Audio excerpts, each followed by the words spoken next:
د بجلی اوږد لوډ شیډینګ او د اوړي سختې ګرمۍ د ډیرو خلکو ورځنی ژوند له ستونزو سره مخ کړی دی.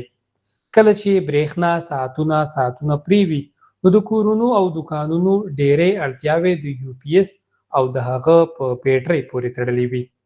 خو د اوږدو پرچاوونو له امله بیټرۍ هم تر پخوا ډیرې ژر خرابېږي او د نوې بیټرۍ اخیستل د ډیرو کورنو له وسه وتلی دي. همدا لامل دی چې د پیښور د شوبه بازار په دې مارکیټ کې هره ورځ لسګونه کسان خپلې خرابې بیټرۍ راوړي تر څو په لږ لګښت بیرته فعالې شي. دلته مستریان وایي ډیرې هغه بیټرۍ چې خلک یې نور بې ګټې ګڼي لا هم د مرمت وړ دي.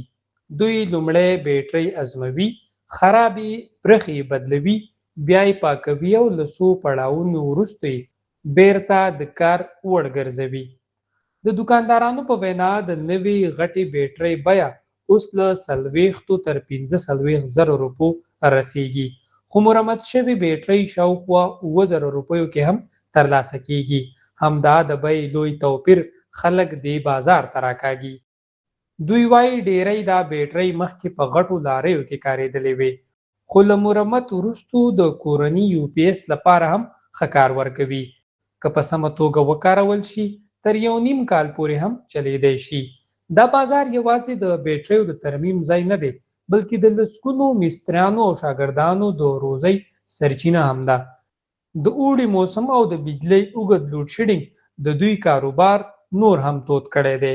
د شوبې بازار دا کوچنی مارکیټ د ډیرو خلکو لپاره د زړو بیټریو د بیا ژوندي کولو او د کورونو د لګښتونو د کمولو یوه مهمه هیله پاتې ده.